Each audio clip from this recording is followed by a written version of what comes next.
Selamat pagi, perkenalkan nama saya Ida Bagus Putu Parantaya dari kelas 12 IP 1 nomor absen 19.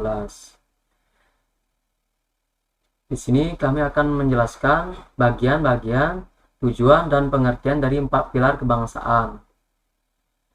Dimulai dari saya. Salah satu karakter Indonesia sebagai negara bangsa adalah kebesaran, keluasan, dan kemajemukannya. Data pada Badan Statistik atau BPS menyebutkan terdapat 1.128 suku bangsa dan bahasa, ragam, agama, dan budaya sekitarnya 16.056 pulau.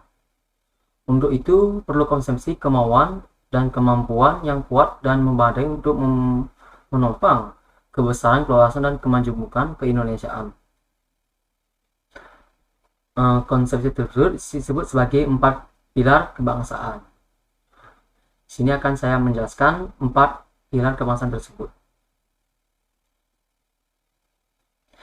4 pilar kebangsaan adalah tiang penyangga yang kokoh agar rakyat Indonesia merasa aman, tentram, dan sejahtera, serta terhindar dari berbagai macam gangguan dan bencana. Pilar adalah tiang penyangga suatu bangunan agar bisa berdiri secara kokoh. Bila tiang rapuh, maka bangunan akan mudah roboh. 4 pilar kehidupan berbangsa dan bernegara adalah kumpulan nilai-nilai luhur yang harus dipahami seluruh masyarakat dan menjadi panduan dalam kehidupan kenegaraan untuk mewujudkan bangsa dan negara yang adil, makmur, dan sejahtera dan bermartabat.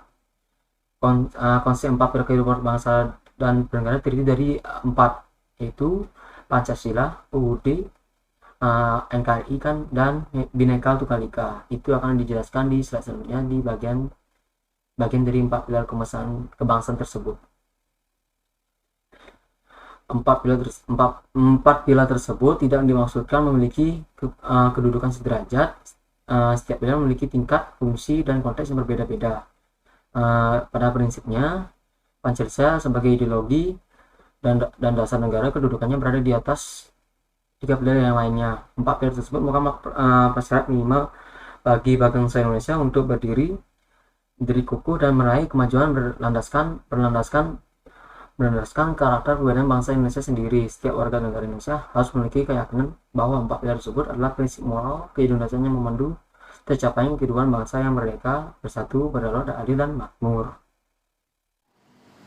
Perkenalkan, nama saya Miracle Hilda Putri Hidayat, kelas 12 IPS 1, nomor absen 24.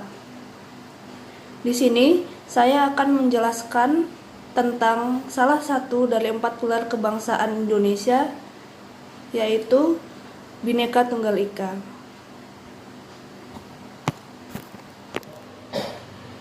Bhinneka Tunggal Ika mempunyai arti walaupun bangsa Indonesia mempunyai latar belakang suku, agama, ras, bahasa, dan budaya yang berbeda-beda, tetapi tetap dalam kesatuan bangsa Indonesia.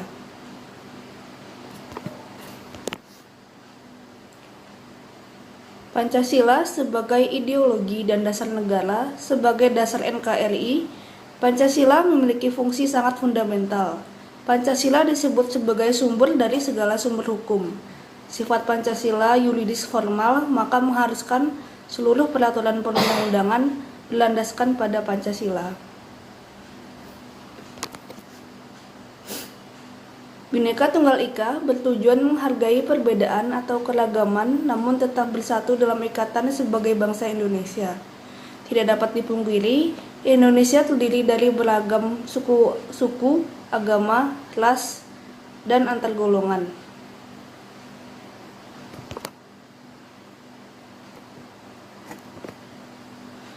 Keberagaman ini harus dipandang sebagai kekayaan hasanah, sosiokultural, bersifat kodrati dan alamiah.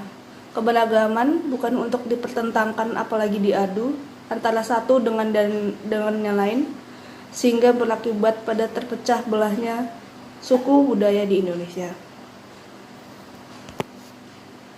Pancasila menjadi karakter masyarakat Indonesia sehingga menjadi identitas atau jati diri bangsa Indonesia. Pancasila merupakan rujukan, acuan sekaligus tujuan dalam pembangunan karakter bangsa. Oleh sebab itu, Bhinneka Tunggal Ika harus dapat menjadi penyemangat terwujudnya persatuan dan kesatuan bangsa Indonesia. Perkenalkan, nama saya Mari Pradana Pradana, absen 23, kelas 12 IPS 1. Di sini saya akan membacakan materi tentang NKRI. Dalam pasal 1 ayat 1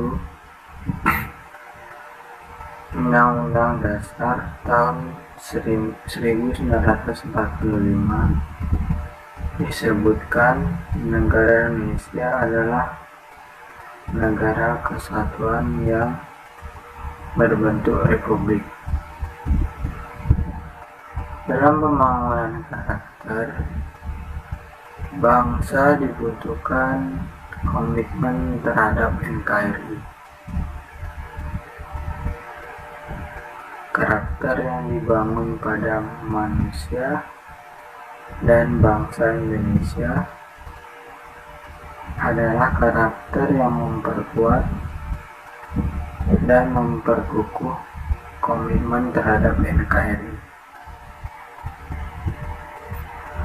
Bukan karakter yang berkembang secara tidak terkendali, apalagi menggoyahkan NKRI.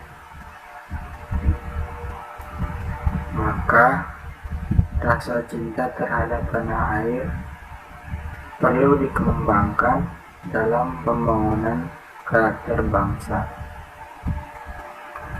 Pembangunan karakter bangsa melalui perkembangan sikap demokratis dan menjunjung tinggi hak asasi manusia.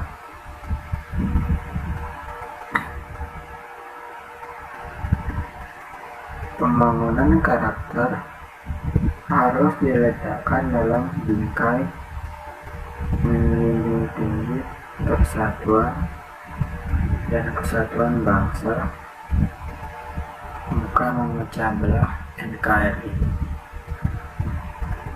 Perkenalkan, nama saya Kadek Nia Ariandani, nomor absen 20 dari kelas 12 IPS 1. Di sini saya akan mempresentasikan bagian tentang Undang-Undang Dasar 1945.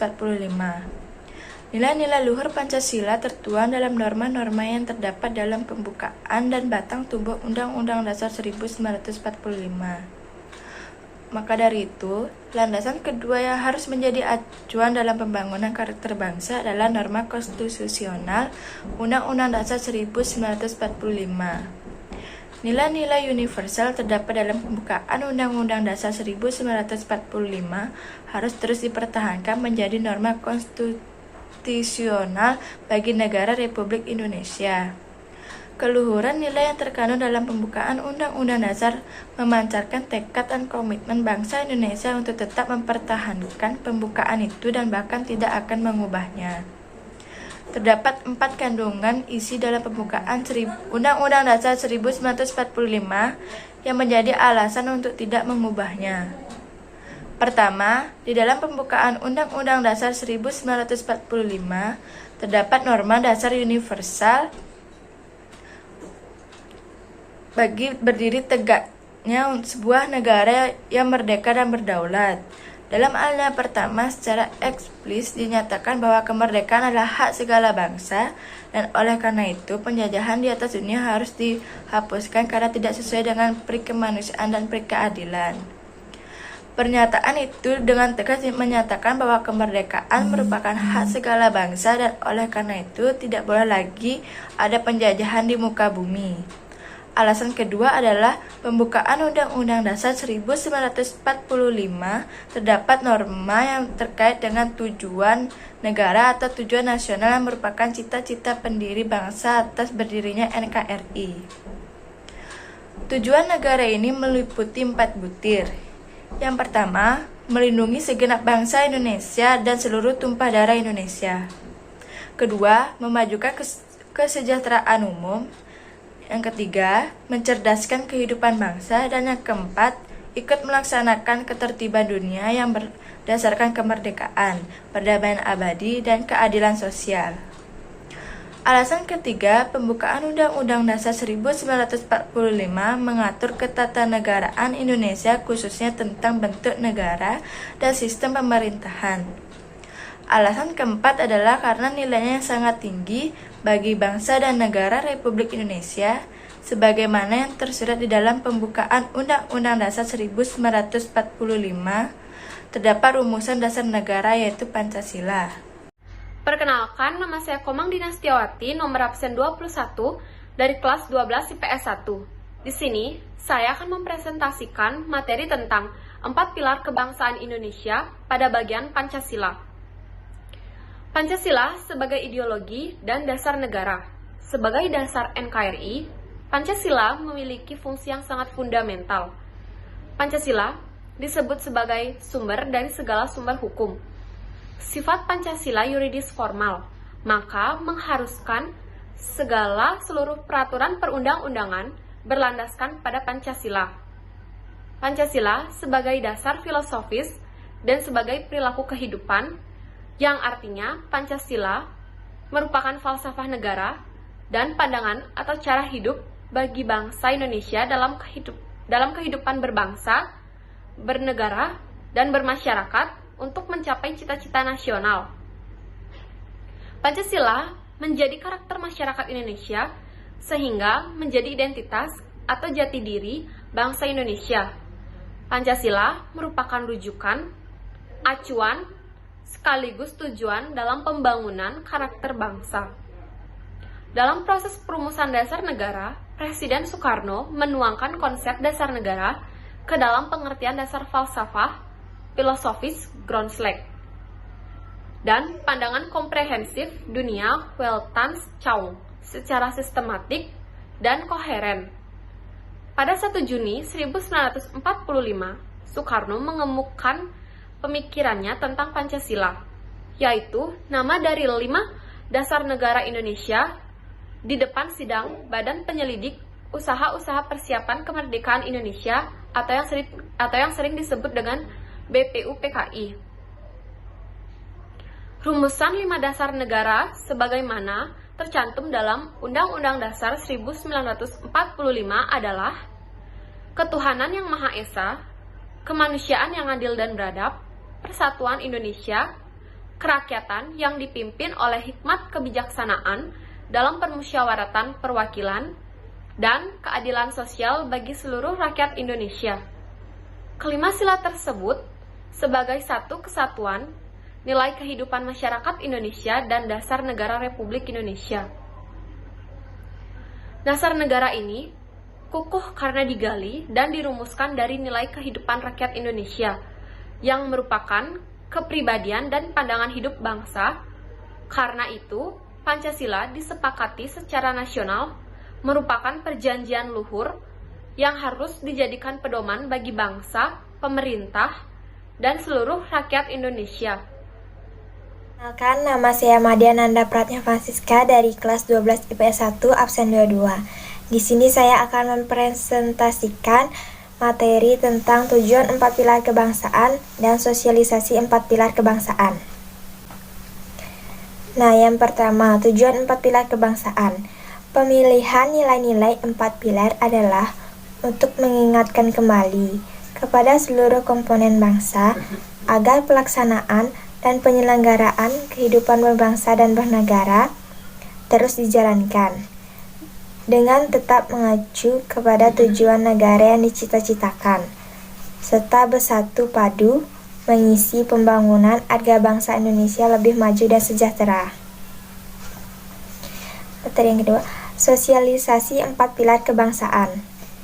Seluruh anggota MPR melakukan sosialisasi 4 pilar kebangsaan menyasar pada penyelenggaraan negara dan kelompok masyarakat di seluruh wilayah Indonesia.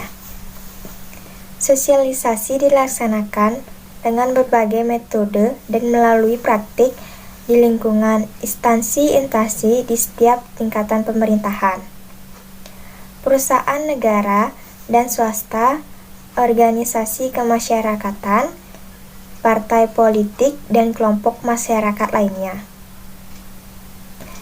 Dasar pelaksanaan sosialisasi 4 pilar kebangsaan adalah Undang-Undang Nomor 27 Tahun 2009 tentang MPR, DPR, DPD, dan DPRD, Pasal 15 Ayat 1. Dalam undang-undang tersebut disebutkan, salah satu tugas MPR adalah mengkoordinasikan anggota MPR untuk memasyarakatkan Undang-Undang 1945.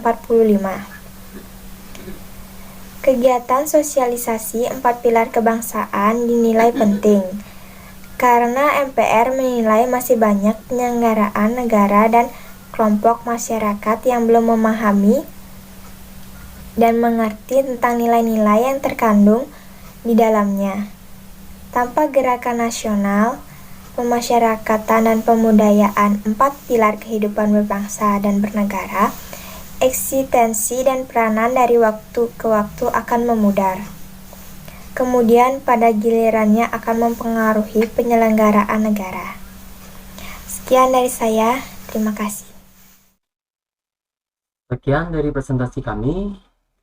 Bila ada salah kata dari dan menyinggung kalian, kami mohon maaf. Sekian, terima kasih dari saya dan teman-teman saya. Saya ucapkan selamat tinggal dan hari yang baik.